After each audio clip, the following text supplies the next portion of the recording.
Again, Walker-Perez. I'm teaching about preventing child abuse, risk factors, protective factors, and how we can make a difference.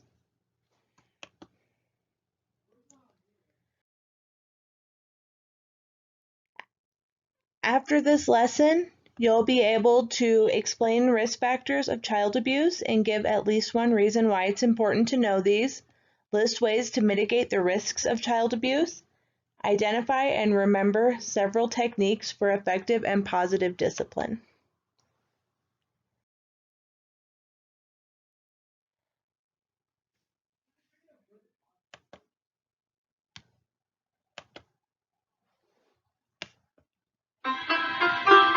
What would you do if you knew there was a way to help protect your family from future health problems, such as diabetes, high blood pressure, even alcoholism, drug abuse, and depression? The future sounds so far away, but to your children, every minute in their growing brain counts toward a healthier, more successful life. That's because positive experiences and environments help build stronger foundations for developing healthier brains. And healthier brains lead to greater emotional well-being, greater success in school, and brighter futures. Negative experiences like living in a house with verbal or physical abuse, seeing or divorced parents, or emotional neglect create toxic stress that can hinder your child's brain development and lead to those unhealthy outcomes in the future we talked about. We've all heard of stress, but what makes stress toxic? When the weight from all those adverse childhood experiences we mentioned builds up, it can become too much there and affect how children look at the world. We call those experiences ACEs for short. Leaves you wondering why you've probably never heard of ACEs before. ACEs are common, but talking about them isn't. In fact, 2 out of 3 patients surveyed have at least one ACE, but they may not know how that ACE score is affecting them or their family. That's because a person with a high ACE score doesn't win. As the number of ACEs increases, so does the risk for negative outcomes. A score of 5 or more on the ACE survey raises the chance of developing severe health concerns in adulthood to 55%, and those with 6 or more ACEs can die an average of 20 years earlier than those with no ACEs at all. Sounds scary, but the worst part? Parents with high ACE scores are more likely to lose children with high scores too, and it can lead to behavioral issues, school failure, and physical and mental problems.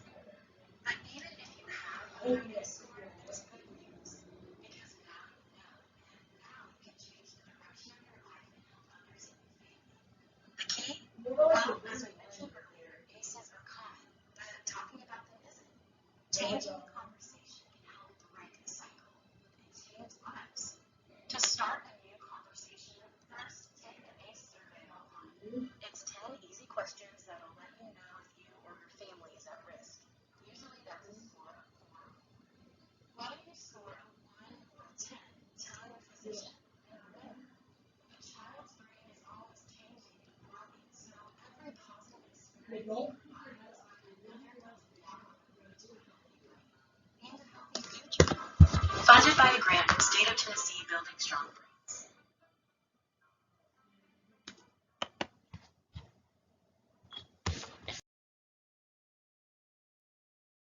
So as you can see, the ACEs are really important. The adverse childhood experiences, the effects from child abuse, along with other things, can affect a child not only for their childhood, but for their entire life. But the good news is that child abuse is preventable, and knowing the risks and protective factors for child abuse, as well as techniques for effective and positive discipline, can help keep the kids in our community safer. There was a study published in 2016 that shows that parent-oriented interventions are effective in the prevention of child maltreatment.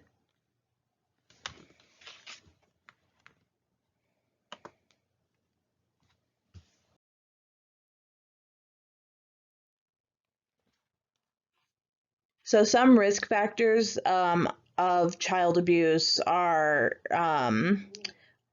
that parents don't understand the needs of their child or what normal behaviors for a child in that stage of development are.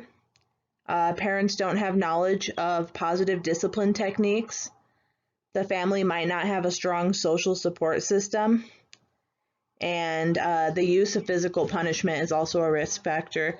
Some other risk factors are that the child is under 4 years old, that caregivers in the home are not, that there are caregivers in the home that aren't biologically related to the child, like step parents or, someone's boyfriend or girlfriend.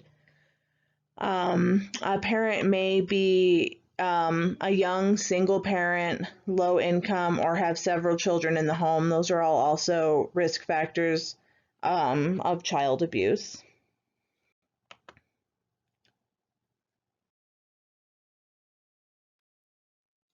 It's important to know the risk factors for child abuse because knowing the factors can help members of the family and community identify families that could use extra support before their situation becomes too stressful and the chances for abuse increase. Obviously, most people don't abuse their children.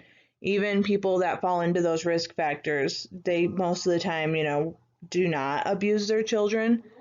Um, but if we know those risk factors, then we can provide support to families that might be more vulnerable to that sort of stress.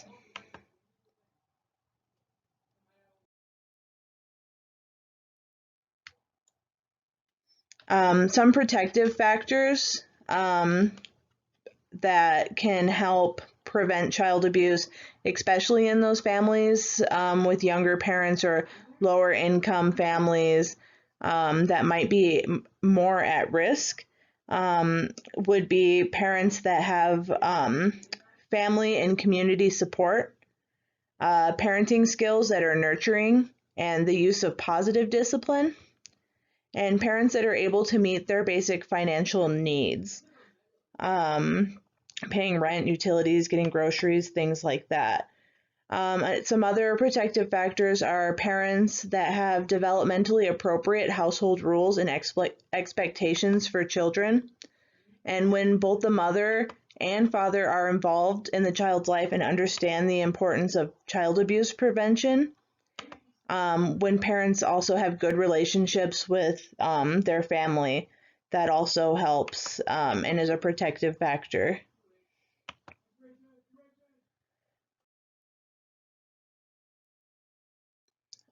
So some different effective and positive discipline techniques that you can advise people to use or use yourself when your child is acting in a way that is not the way you're desiring for them to act, an undesirable way, would be positive reinforcement. Positive reinforcement is the best way to increase desired behavior in children. Parents should be sure to provide positive feedback to a child that is behaving desirably and avoid reinforcing undesirable behavior. Um, so you're not going to want to let your child who's throwing a temper tantrum use the tablet just to get them to be quiet, because then they know that if they throw a temper tantrum, you'll give them the tablet. But if you notice that your child is, sitting at the restaurant and being quiet and, coloring and keeping themselves occupied, then make sure you give them a lot of praise, and maybe a small reward for doing that. It really is the most effective way. Timeouts are another good way. There's different ways you can use timeout. If the child is exhibiting undesirable behaviors, like whining or throwing a temper tantrum, the best way to do a timeout is just to ignore them. If it's something that you can't ignore, because sometimes kids want any attention is good attention. So if you just ignore them, they'll learn that that's not working. But if you can ignore it, if it's something that, you have to address, then you should put the child in an environment without any reinforcements. Don't put them by the window where they can watch, the kids outside playing. Don't put them somewhere where they could like sneak a toy to play with. Don't put them somewhere where brothers and sisters are going to be walking by and talking to them or making funny faces at them. You're going to want to set them in timeout somewhere that's quiet and where there isn't really anything going on at all. And set an amount of time and let them know that, they're going to have to sit and take a timeout for a certain amount of time to, think about what they did. Withholding privileges is another effective method for increasing desirable behavior in children if they're old enough to understand the logical consequences for their behavior. So if your middle schooler doesn't get their homework done, they don't get to go on the tablet tomorrow, something like that. Another technique is allowing natural and logical consequences to happen. So if your middle schooler is late coming home from their friend's house and misses the before dinner snack, then they have to wait until dinner to have their snack. Or if your high schooler doesn't come home in time for dinner, then they have to wait for breakfast the next morning to eat, because those would be the logical consequences of missing dinner.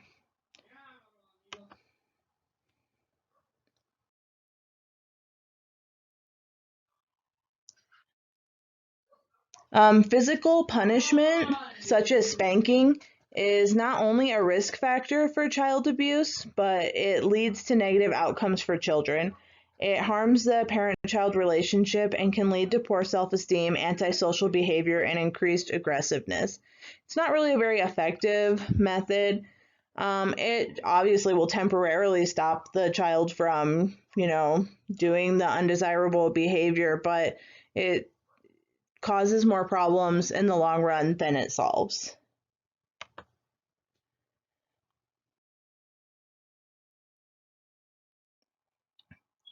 I've listed some additional positive parenting resources if anyone's curious and wants to check out some other resources and ways to use positive parenting. They're here for you.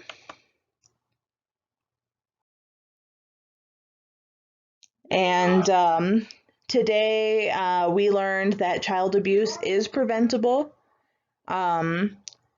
We learned the risk factors for child abuse, and that knowing these risk factors can allow us to provide support for at-risk families.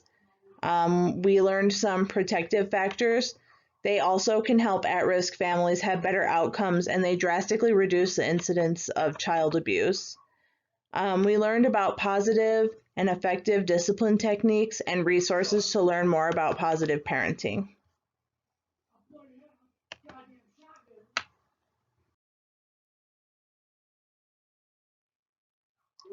Normally, if this was, an in-class sort of thing, I did make like a handout and a quiz to, assess how well everyone learned, but obviously I cannot do that. And then here are the references for where I got my information. I hope everyone was able to learn a little bit of something and take some of that to heart. And I hope you stay safe and have a good end of the semester.